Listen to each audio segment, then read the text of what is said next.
Come on in and join us. We are the House of Wellness. Today, fueling your body before, during and after workouts.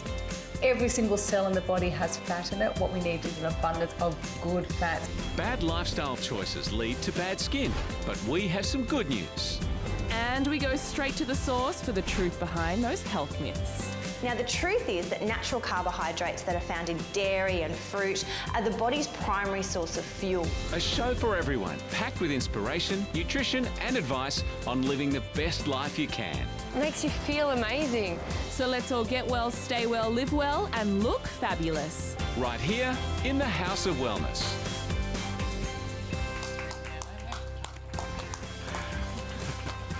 Hi there, everybody. Welcome to what will be another great week here on the House of Wellness. And hello to you too, Zoe. Yes, hello, Ed. Hello, everybody. Now, coming up later in the show, a topic I'm keen to hear more about. How to boost your energy levels in one night. What? Bring it on. I want some of that. Pretty amped up yourself right now. We'll have more on energy boosting later on in the show. See what I did there with the amp? On fire early. And the man who's always energised, there's another one. I'm on fire, people, stop me. Pharmacist Gerald Quigley joins us. What do you got for us today, Gerald? Hello, everyone. You two are really fired up, aren't you? We are. If you're looking for something for aching joints, tired joints, I have the Rolls Royce of herbs today. Stay with us for the A to Z of vitamins. Oh, the Rolls Royce. I'll stick around for that one. Thank you, GQ. Now. What? That's it? No more energy puns? No. Pun, battery level's flat. I'll just relax. Oh my goodness, it's going to be a long day. Now, we all know exercise is good for us, right? But what many of us don't realise is that we put our bodies, what we put into our bodies is so important during training. It may be more important than the exercise itself. Yeah, that is interesting. I didn't know that. Whether you're trying to lose weight, maintain your weight or build muscle, the right diet can be vital to achieve results. So, to give us some insight for our insides... See?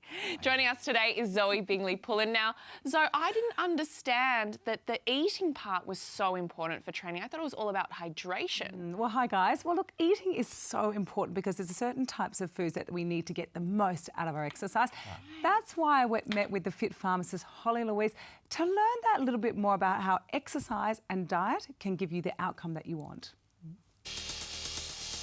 At last count, there are 3,468 registered gyms or fitness centres in Australia.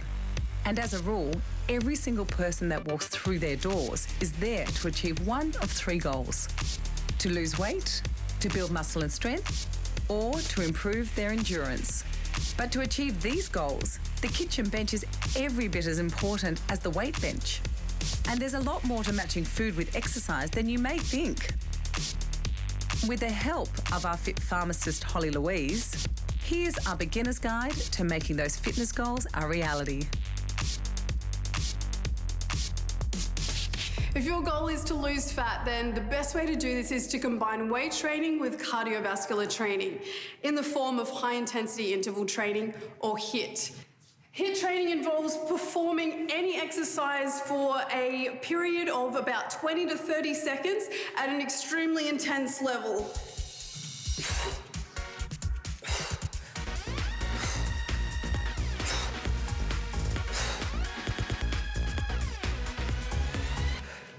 Fat-burning foods are foods that are rich in carbohydrates, like what we find in brown rice. Brown rice contains the B vitamin and magnesium, which is so important for carbohydrate metabolization. And it's really important that we don't discount the good fats when it comes to fat burning. Every single cell in the body has fat in it. What we need is an abundance of good fats, omega-3s, 6s and 9s, more the 3s than anything else. And nuts and seeds are brilliant.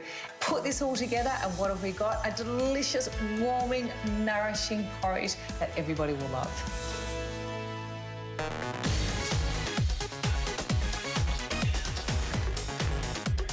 If you're planning on training for endurance, then the most important thing is to choose an exercise that you actually enjoy doing. Start by performing the exercise at an intensity or by getting your heart rate to a level that is comfortable yet challenging for you. And then over time, you want to increase that to about 80% of your maximum heart rate. You want to aim to perform the exercise for about 30 minutes at a time or longer, and then aim for 3 to 4 sessions a week. And the best types of foods for endurance exercise are the type of foods that are going to give you long-lasting energy. I've got bananas, which are full of potassium, which is an electrolyte, something you really need a lot of because it's all about hydration and blood pressure. Dates, instead of putting sugar or honey, try dates. And if you want to thicken food up and really sustain the energy levels, why not try things like oats or hemp seeds? Blend it all up, and I've made a beautiful banana, date, oat and hemp seed smoothie.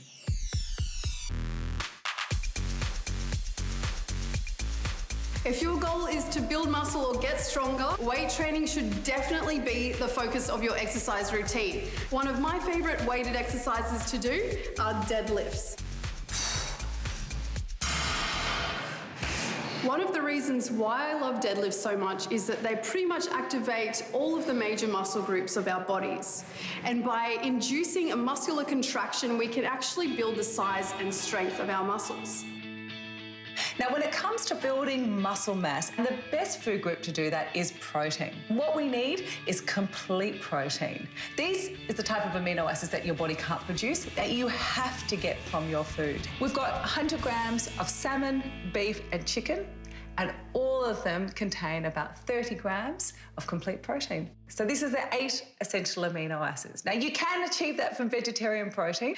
And this is where protein powders can come in handy, especially for vegetarians and for those who don't like eating a whole lot of meat. You can add it to smoothies, you can add it to your breakfast oats, and you can also add it to your baking. Whey protein in particular is nutritionally balanced and contains all 9 of the essential amino acids that our bodies can't produce. Add 1 to 2 scoops, 1 for a female, 2 for a male, to 300 mils of water. Shake it up and you're good to go. Now, there are a lot of these on the market, so you need to be careful when it comes to choosing the right protein powder for you. Make sure that you're choosing a product that comes from a reputable company and that has undergone strict testing procedures. So there you have it. Looking after yourself doesn't stop at exercise. Proper refueling will allow us to have more energy for our next workout and make the most of all the hard work we've done to reach our goals and get more out of life. Fascinating story. So interesting. So I didn't know that the exercise and right food combination gives you your results. So when you look at foods and their nutrient content, what is specific is finding out what exercise you're doing and what food are going to better impact and give you the best outcome. It's just about learning a little bit more about food and also eating right for your outcome. For your workout. Yeah, for your workouts. Vegetarian friends will love the fact that when we think protein, it's usually meats and dairy products, right? There was that iron C powder. There are so many great plant-based protein out there and they are better to digest, they're easily digestible, but also we want to accommodate for all vegetarians and all people that have different food requirements. They require more protein because they're not getting it from animal protein. Right. So when we're talking protein powders and things, I think sometimes you think, oh, am I going to bulk up and become like stocky or put on weight? Is that a myth? This is an absolute myth. This often comes down to what other foods that you're consuming when it comes to increasing body fats. So it's really important that you look at your entire diet. And it was also about trying to have the right amount of proteins in your diet overall. Yeah, fantastic story. Great work. Keep it coming. If you'd like to find out a little bit more too, you can always head to our website and catch up on some of the stories you've seen, houseofwellness.com.au. Yes, and so much more coming up on the show today. Beauty from the inside out and how our lifestyle is affecting our skin. And who said salads are for summer? Who was that? I don't, they're crazy. We have a beautiful, warm winter salad for you. Still more to come here on the House of Wellness. Later, we look into taming your toddler's tantrums. I'll be taking notes on that one. But coming up next, we meet a man whose passion for soccer won't stop him playing no matter what age he is. Will I be able to play football after this? He said, of course. I said, good, because I couldn't before. Stick around. Loads more to come here on the House of Wellness. They call me the dead man walking. The story had just taken on a life of its own, and as far as most people were concerned, I was dead. Never mind, there hadn't been a funeral.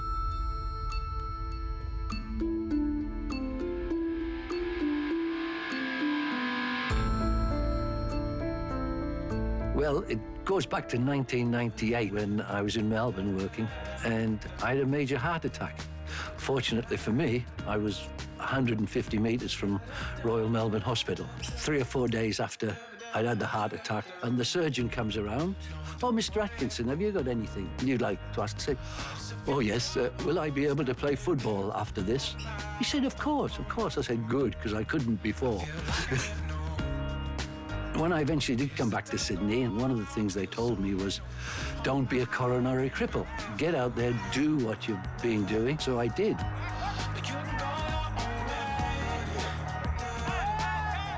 Played nearly 70 years now, because you start playing when you're 6 or 7, and everybody wonders, why is he still playing at 72? Well, why wouldn't I?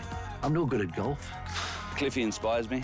If I can play in 20 years and I'm his age, then that's what I'd like to do. Great role model, brilliant example of what you can do if you focus. Absolutely brilliant. Legend. I've got a number of trophies as the leading scorer of the seasons, and I believe I'm the leading goal scorer of all time in North Sydney. But, as we say in the game, good old footballers never die. They just go to fullback. And I've reached fullback. And there's only goalkeeper left. Philosophy, if you want it, a job is not a life. A career is not a life. A flash car is not a life. A big house is not a life. Living is a life.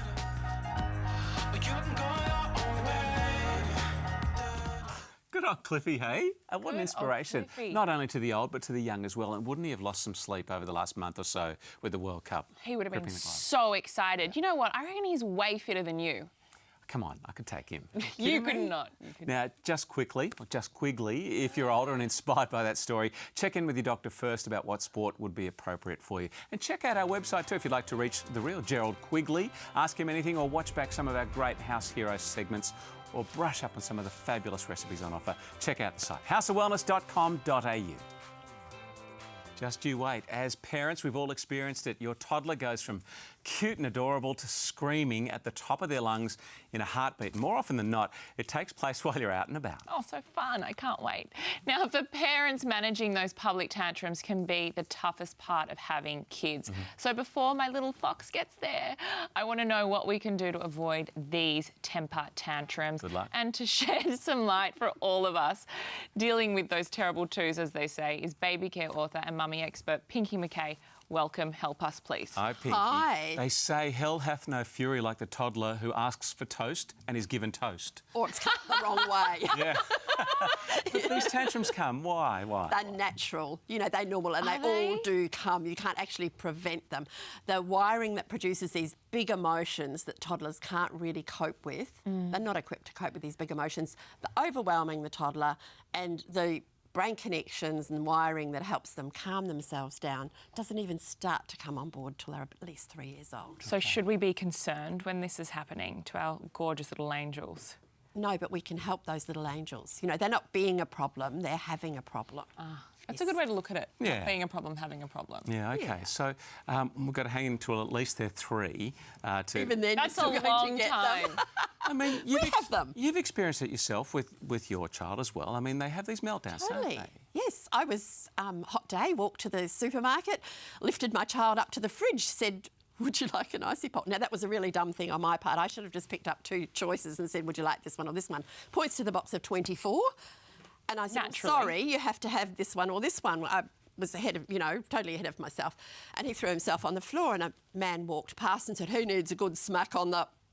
And I looked up at this man and said, "And you need to go back to your cave." Well, which he did. Which he did. So what do we do? Is that the way that we deal with these? No, it's not really advisable. What we do is try and preempt the triggers. You know, is your child tired, hungry? Have you, you go to the park and they're having such a good time. You know it's nearly time for their sleep, but, their nap, and you see, oh, well, let them go. And then you go to get them in the stroller to get them home, and, of course, they arc up because they've gone too far. They've gone past their point. Noises in shopping centres and bright lights, do we do that supermarket? That's often why they happen when they're out. Got to let them think they've got the choice, though. So you say, if you want them to have their dinner and their bath, you say, do you want to have your bath first and then your dinner? That's your dinner first and then your bath. It's meant good. Yes. Or do you want to wear the red shirt or the blue shirt? Yeah. Give them simple choices, but understand what the triggers might be for your little one. Now, I remember my mum telling me I had a tantrum, and she just walked over me having the tantrum and walked away. That was her way of dealing with it. I never had one again. What do we do during the tantrum? well, you know your child best. So, you know, some kids are better off if you just sit quietly next to them, make sure they can't hurt themselves, let them blow it out. Others, you may need to pick them up, hold them and help them breathe yourself so that you stay calm and just help them regulate again. OK, so mid-tantrum there is some hope, but you just got to let it play out essentially and do a couple of sort of soothing things. Well, that reasoning part of their brain isn't on board when they're mid-tantrum. Yeah, we need you on call too, Pinky. Some great tips. So for our parents at home, mid-tantrums with their toddlers, here's some advice. During these challenging times, see things from your child's perspective was one of Pinky's tips as well. Look for those triggers. Choose your battles, so it doesn't have to be about power struggles of what they can and can't have, because they'll lark up against you, and offer reassurance, so a bit of comfort. And things, reassurance isn't giving in, and things like seat belts and holding your hand at the road, they're not negotiable, but, you know, whether they have the pink cup or the blue cup, it's OK. And give them toast. They ask for toast. Give them toast. Take the toast. Yeah, Please take the toast. Thank you, Pinky. Great to see you as always. Stay with us. We're back after this break here on the House of Wellness. And yes, we're right across Australia on the 7 Network and the Prime Network. A show packed with life, nutrition and health. Later, we look at your lifestyle and the dangerous effects it has on your skin. But coming up, a winter salad that'll keep you healthy, well and warm. Stay with us. We're getting tasty in the kitchen here on the House of Wellness.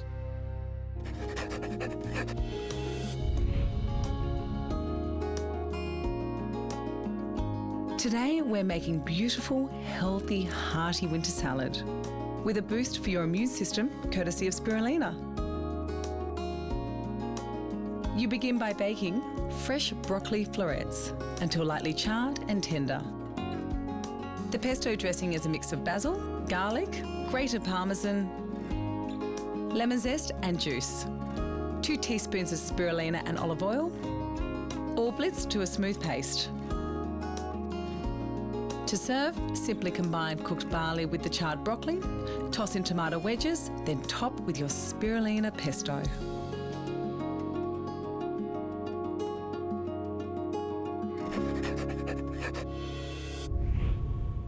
We're doing the yummy moans, aren't we? And nice one, healthy chef Zoe. That was the spirulina pesto barley and the charred broccoli warm salad with the biogland spirulina as well. Yummy, yummy. I'm going to just try a bit too. And I find that really interesting, Zoe, that you use the spirulina in the dressing.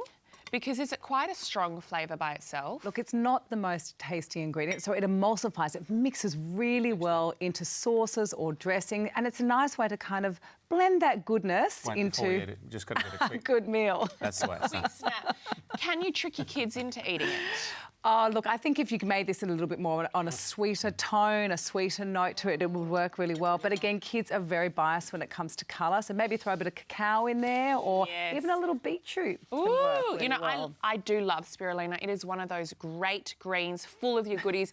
Your bees are covered. It helps you with your energy production along with iron, magnesium, calcium. List goes on, GQ. And it's really a plant-based protein, isn't it? It's really so important for all of us.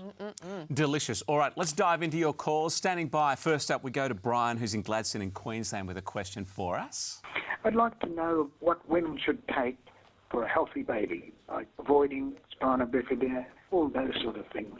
Yeah, well, there's a lot of options these days. What is best to take for women wanting to fall pregnant? A good prenatal vitamin is very important, Ed, and it's important to start early. So, Brian, there are a number of good formulations about, particularly with folic acid and iodine. The better ones have iodine as well. What about for the men? Because it's a big deal how healthy they are inside and out. What do you suggest? We're learning more about sperm health as time goes by because that's 50% of the whole issue. So men's formulations are about, and they are important as well.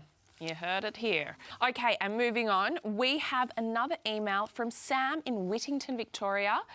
Says, is spirulina safe to take as my wife has severe bloating, is tired all the time and is generally not well? I didn't do the right nutritionist thing, take the photo of the food beforehand. The food porn, yes. Good. Nice. So spirulina is an interesting one because, again, if you've got underlying inflammatory issues within the digestive system, it's probably about looking a little bit deeper at your digestive system.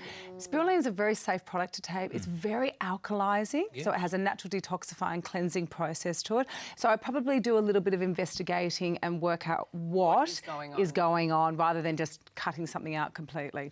Follow this recipe, though. Delicious. Let's go to Ronald, who's standing by on the line in Pennant Hills. Hello. Well, I drink a bit of wine. Do I need to be detoxed because of that? You want to handle this one? No. Surely not. Wine is delicious. Gerald? Ronald, I think the word there is a little bit of wine. I worry about Ed, but so it really depends how much. So detoxing, look, it just depends. If you're having a glass of wine with your dinner... Or two. Well, yeah, or two, depending on the size of the glass, that's actually good for your digestion. Makes you slow down, usually helps you engage in conversation. So that's important. If you're having too much, though, Ronald, yes, a detox. Yeah. Zoe, what? I think we need to look at this as a multi-leveled issue because the reality in most cases is not just the alcohol, it's the poor diet and poor lifestyle. But obviously removing alcohol, which is a neurotoxin and loads up the liver, it's going to actually help the situation. The recommended daily intake is 10 units of alcohol, so that's 100 ml per unit. So that means it's only, no, a week. Oh. So 10 units a week. Oh, a week, it's all right. Okay. Take a deep breath, it's all good. Yeah. But 100 mils is considered one unit. So most people have around 1.7 to 2 units per glass of wine. That's so a taste for you. We don't need all of that information. Sorry, details. Too much. We have plenty more information available on our website too. If you'd like to follow up on that, grab some tips or follow up on those delicious recipes as well. Head to thehouseofwellness.com.au. Got more coming up.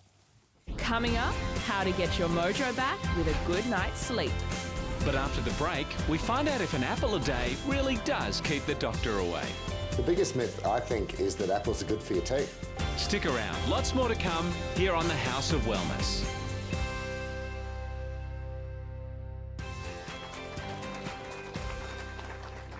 Welcome back to the show. Now, in the health arena, these days there are so many myths, or more commonly known as old wives' tales, around. It's hard to know if they're true or not. Mm-hmm.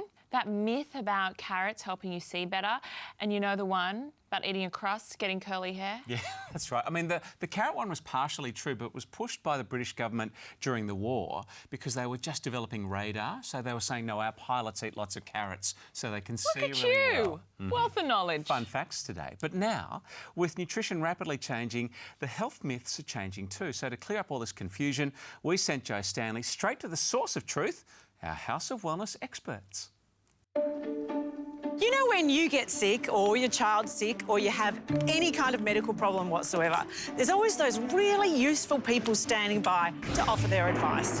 You know, those old wives' tales like you can catch a cold from sitting in a draft, or you rub butter on a burn, or you slap a cold steak on a black eye. But is there any truth in those old remedies? Well, today we're visiting the House of Wellness family of medical experts to sort out fact from fiction. There are so many myths about nutrition, and advice on what we eat has changed dramatically in just the last 10 years. So to explore a few food-related furphies, I'm catching up with House of Wellness dietitian Susie Burrell. Well, without a doubt, the number one myth is that eggs are bad for you and that eggs increase blood cholesterol levels. Eggs are a fantastic whole food, they're packed full of nutrition, and just because they contain cholesterol like all animal foods, it doesn't mean that it will increase blood cholesterol. So it's perfectly safe to eat 2 eggs per day without any adverse effects on blood pressure or cholesterol, and they're a very healthy food.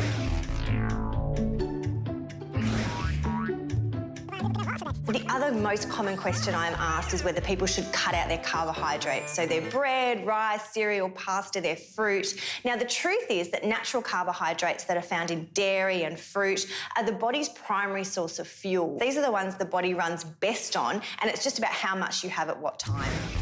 And for those who don't mind the occasional midnight snack, there seems to be some truth in the myth that late-night eating can contribute to weight gain. The time of day that you consume your calories is important. Now, it used to be thought that it didn't matter. It was a balance of calories in versus calories out. But what we now know is that the body's programmed on a circadian rhythm. So calories we consume in the second half of the day, and particularly in the evening hours when we should be sleeping, are more likely to lead to weight gain because of the hormonal effects where we're storing in the night time, and also naturally we're less active and not burning those calories off. Fair enough. So circadian rhythms are important, and that relates to sleep. Now, if there's one thing I dearly miss being a mum, it's a cheeky nana nap every now and then. but is it good for me? Well, our sleep guru, Mark Levi, has a few insights. Is it okay to have a nap in the afternoon? It tends to be a flag that something's wrong. You know, why do you need that nap in the afternoon? It can be a flag for like, are you breathing properly at night? Are you getting enough sleep at night? What's happening at night? Are you in bed long enough at night?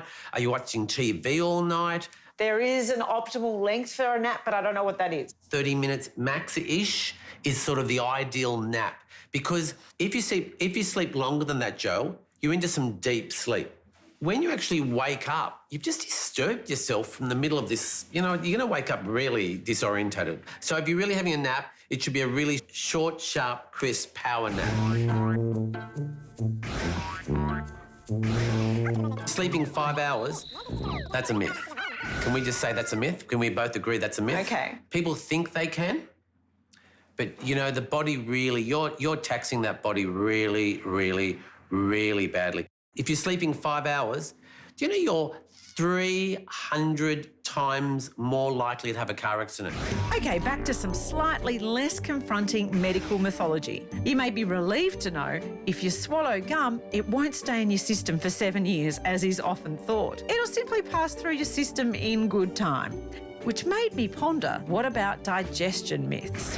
Naturopath David Javan has some answers. A lot of people drink a lot of fluids with their meals, and I've got a bit of an issue with this because the process of digestion starts in your mouth, right? And the idea is to actually masticate your food into a paste so it goes to your stomach and the enzymes work on it. So what happens is when you drink fluids, water, alcohol, whatever, with your meals, you actually dilute the enzymes and acids that are secreted to help to digest that food in the first place. So what is the right way to chew your food? Ideally, we say between 15 and 30 times, and just avoid fluids half an hour either side of it. Alrighty then. So, to masticate or chew, you need healthy teeth, right?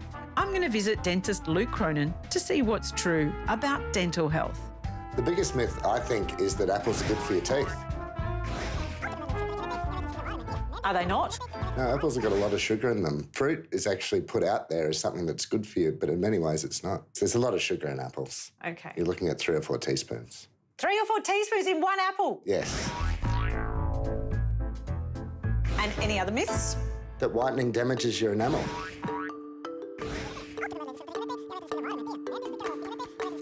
Whitening whitens the inside part of your teeth, not the outside like a lot of people think. The enamel on your teeth is translucent, and it's the inside part that has the colour. So it whitens the inside, and then the teeth looks lighter. Well, we've had a great day separating fact from fiction. And for me, as far as old wives' tales go, well, the best advice my nana ever gave me was always leave the house in clean underwear in case you get hit by a bus. For everything else, I'm going to the medical experts. Great story. I'm so pleased that dietitian Susie Barrell said eggs are good for us because for decades we were told, oh, bad for your cholesterol levels too. Yeah, and it's confusing, you know. It's such a fad thing. Sometimes they're good for you, then you hear they're not. And eggs are wonderful. It's such a healthy snack. Boil them up, have them in the fridge, reach for it when you need a little pick you up during the day. With the yellow bits. Yeah, why not? Love the yellow bits. Yeah. So good. And nana nap versus power nap, right? I was disappointed to hear this because I love a nana nap, but Mark does not love a nana nap. He says power nap, keep them short. And he kept asking, why are you tired? I'm like, well, what do you think? Yeah. I'm busy. I need a nap. Yeah, that's right. Always worried about the steak on the eye for a black eye. I'm not sure about that old wives' tale. But the apple a day, it's a pleasant rhyme, but our dentist, Dr Luke Cronin, said bad for your teeth. Bad for your teeth, it's that pesky fructose again. And then that scary thing, don't give your babies milk when they go to bed as well. Bad for the teeth. Should only be water. And talking about water, don't drink water with your meals. I know, this was a total surprise to me. That at every restaurant. No, I know, but you're diluting all of those natural juices that's breaking down the food if you're going to drink water with your meal. I mean, I'm going to keep drinking wine. Obviously. We all are. I mean, I don't really care about my digestion when it comes to that. Do you? No, I'm good. I'll pass on the water. Give me the wine. Thanks for setting us straight on some of those myths. Don't forget to a pinch and a punch on the first of the month. That just leads to fights, so don't do that one. Okay. Interesting. Good work, Joe. Thank you. And a little reminder too, this here House of Wellness beams out everywhere. You can catch us on Sunday mornings on the House of Wellness radio edition. Yes, we are on the airwaves right across the country. Lots of great information on health and nutrition, so much more. You can catch us there. Now, Zoe, How's your sleep been going lately? Don't ask. Having trouble sleeping through the night? Correct. Drifting off to sleep? Never. We've been told that an adult should have, on average, 7 hours per night. I don't want to hear. I don't want to hear that. Okay, but according to the Australian Sleep Health Foundation, as many as 45% of us have poor sleep patterns, which isn't good enough. Okay, well, you've got a 5-month-old, so this might actually help you out. Joining us here after busting that 5-hour sleep myth is Dr Mark Levi. Welcome to you. Hi, everyone. Howdy. Oh, you're too sprightly. You've definitely had 7 hours. Everybody needs a good night's sleep. We crave it, don't we? We certainly don't get enough. For many people, getting those 7 hours isn't easy. What can we do? We're coming to you. Well, does it sound like you wake up in the morning sluggish, tired, fatigued? Fuzzy. Maybe the bed sheets are all over the place and you're tossing and turning all night. Well, before you come and see me for a sleep test, maybe some multivitamins full of magnesium. And so what happens with the magnesium is it's going to quieten down the muscle firing off. And so how can you sleep well if you've got muscles, if you've got a muscle firing all night long? Waking you up. Sleep fragmentation, poor sleep in the morning. Now, we talk sleep hygiene, and that's not just the state of your sheets. That is what? Sleep hygiene is a long list of things to do, habits which brings us to rebooting your energy so that you reboot your sleep real quick sticks. You ready for that one? Please. Step, my favourite. Plan B, my favourite. Give it to me. Step 1, longer in bed, which means ever thought about going to bed 2 hours early? There's a novel concept. And what are you doing there? Sleep. And B is de-stress in bed. So longer in bed, de-stress in bed. Now, the de-stressed in bed, come on, guys, you need to quieten the lights down. You ready for this? I love this. Go into my bedroom, close the door, turn the lights off, warm shower, warm bath, warm drink, chamomile tea, hot chocolate, warm milk, bit of candlelight, bit of music, alone and quiet. That's really de-stress. Get the brain turning off and the muscles 5 minutes, Zoe. Can you afford 5 minutes with the door shut? Well, with the baby, I don't know. You have to ask him. Yeah, that's a nice little setting here.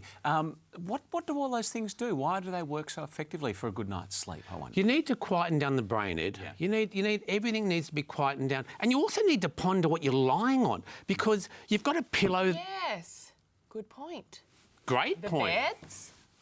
Have you pondered what you're lying on, the pillow and the bed and the mattress? Tell me.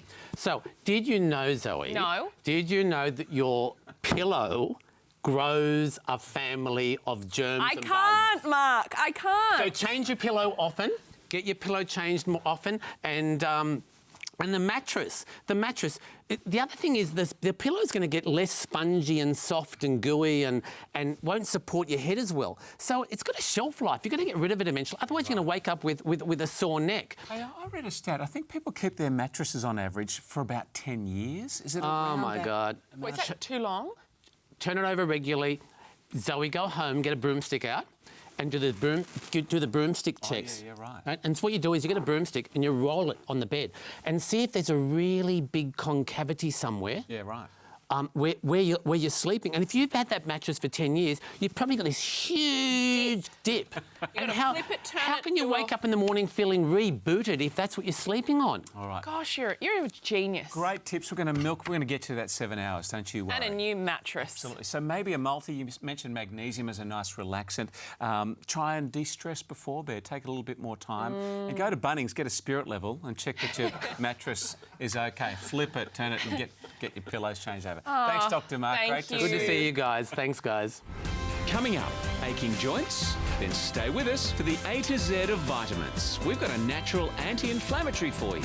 But next, we look at beauty from the inside out. Stay with us. We are the House of Wellness.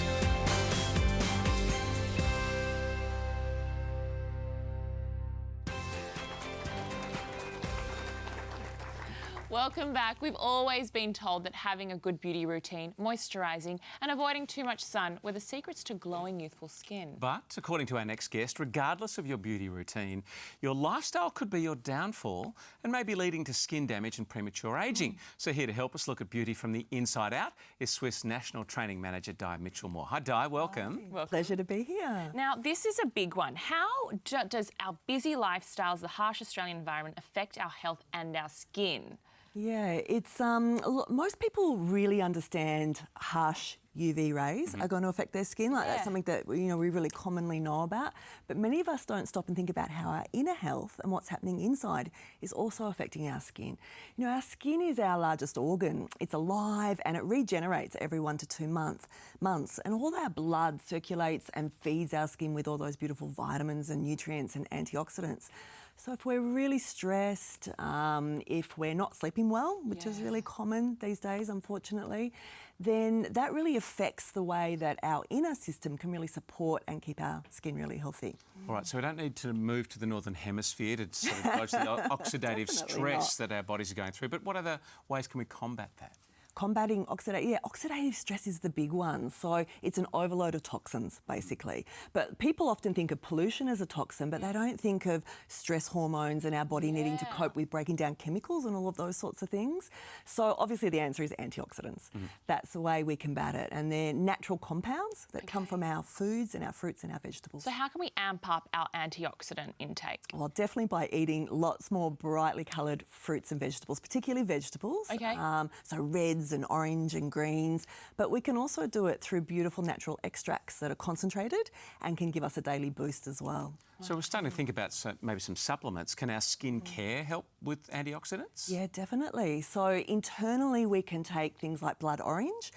So blood orange extract, it tastes delicious and it smells beautiful too. So we can take it internally, like for example Swiss has liquid hair, skin and nail supplement, and that's got a really concentrated amount of blood orange in there. And the blood oranges are actually grown in this beautiful part of Italy, in Sicily.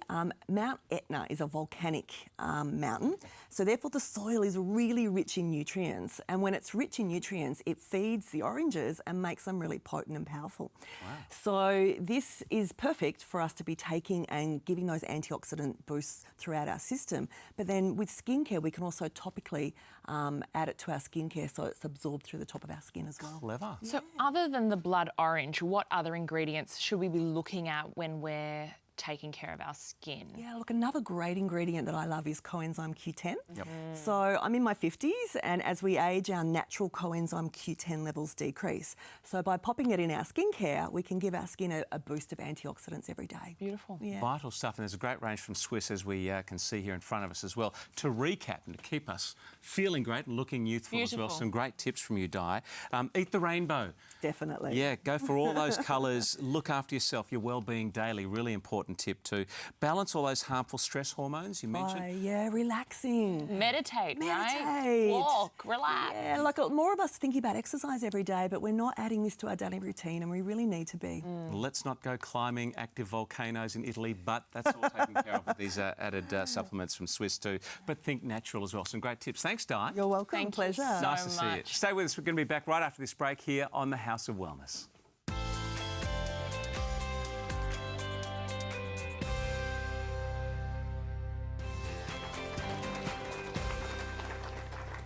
Welcome back, everybody. Nice to have you with us here at the House of Wellness. A to Z of vitamins time. We have Gerald with us, and a query you get a whole lot is about aches and pains, aching joints, arthritis, very common ailments as we see. Is there something we can take, maybe something different we haven't thought of?